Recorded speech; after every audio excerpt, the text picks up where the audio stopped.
Good morning, children. Welcome back to economic class. In the last session, we discussed about microeconomics and macroeconomics, positive and normative. So, in this session, we will discuss about the economy. What is economy? The central problems of an economy. Okay, I was imagining if I had the Aladdin lamp. How nice it would be, no? Whatever I demand, it comes into my hand. But it's not true. It's an imaginary world. So, are we living in our imaginary world? No. We have limited resources, isn't it? For example, in your home, your father is earning an income. He may be getting, if he is a daily wage worker, daily wages he will be getting. If it is an income, monthly he will be earning. And his income is limitation for buying the goods and services which your family wants. So, resources are not unlimited, and all the wants which we want we cannot fulfill. We have to choose which are the wants now at present. For that we have to work and fulfill. So, here we have a picture of a weaver. He has weaving machine. Then take a case of a farmer. Ramu, he is a farmer. He is working in fields. He has his own land and family members work in the fields, and they have limited resources like seeds, fertilizers, etc. So here farmer is having only limited resources. Take a case of a teacher, myself. I have a set of skills to teach the students, isn't it? And for imparting education to students. So, I don't have everything which I want. From these examples, we understand that in an economy or in simple economy, all the people don't have things they want, or whatever they want, they can't get it. It is limited. The resources are limited.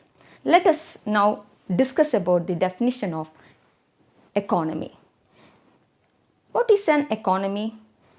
It is a system in which and by which an individual earn their living to satisfy wants. So, in the economy, through economic activities like production, consumption, exchange, investment, they satisfy the wants which are unlimited from the limited resource. Okay, so there is consumption, production, investment, exchange.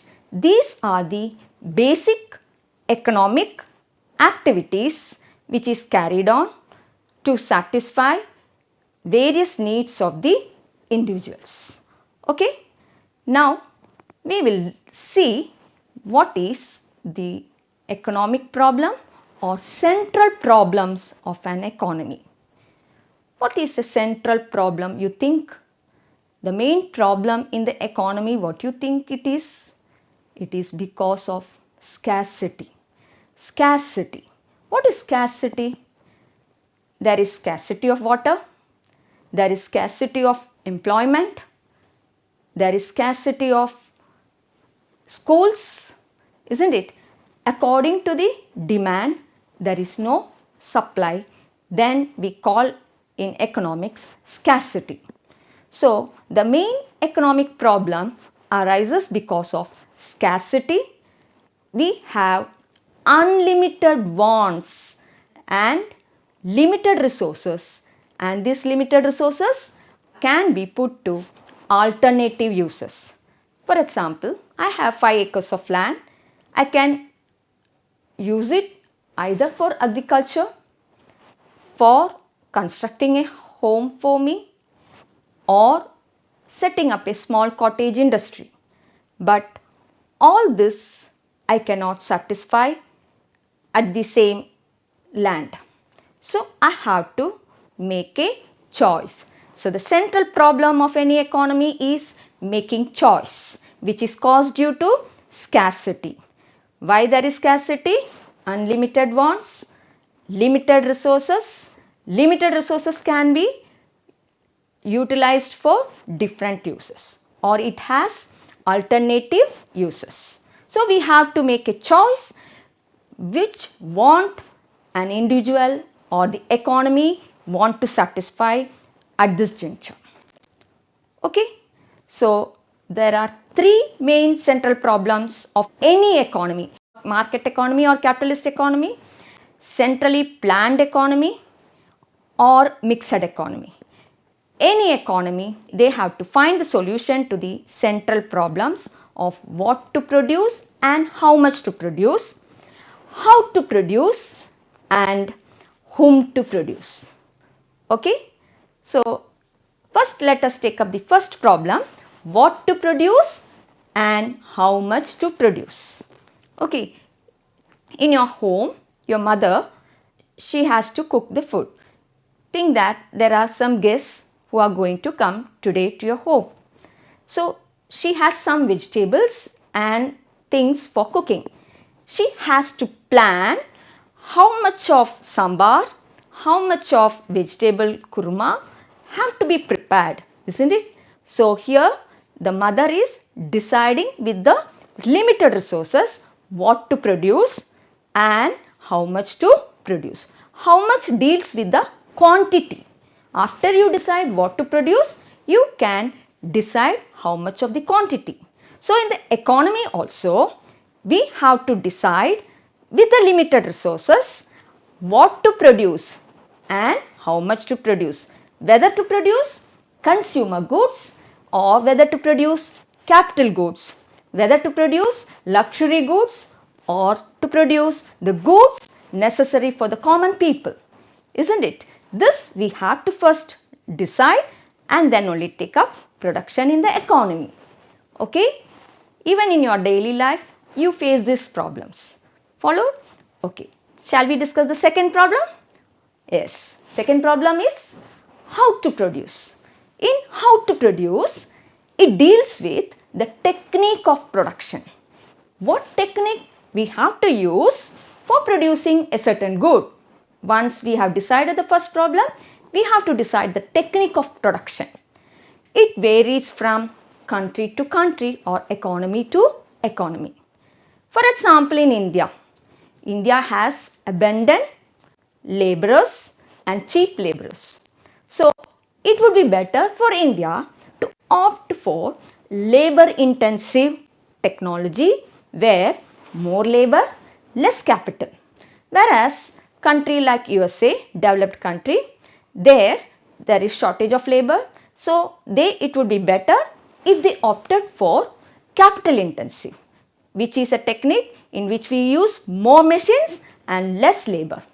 So the main objective or guiding principle of how to produce is to produce the goods at lower cost. Whatever economy it is, it will be producing the goods at lower cost. They will opt that technique which the cost of production is very low for producing the goods. Now, third problem is whom to produce. In whom to produce, the goods and services that are produced in the first and the second, how it has to be distributed. Whether to distribute to the common people all equally, or the goods that are produced should be given or distributed to the rich people. Okay, for determining this, price is another factor. Now, there are two aspects of whom to produce. One is personal distribution and another one is functional distribution. In personal distribution, we distribute the goods and services that are produced to the people according to their purchasing power. It can be for the rich, it can be for the poor people, different sections of the society, it is being distributed. Whereas in functional distribution, we concentrate on the share of income that is generated, how it is distributed among the factors of production. Which are the factors of production we have learnt in the lower class?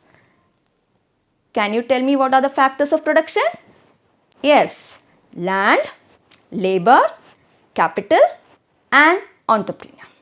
So these factors of production, they are also having a share in the economic activity. Land in the form of rent, labor in the form of wages or salary, capital in the form of interest, entrepreneur in the form of profit.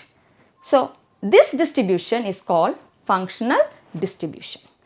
So hope you have understood the central problems. Central problem is a problem of choice from limited resources.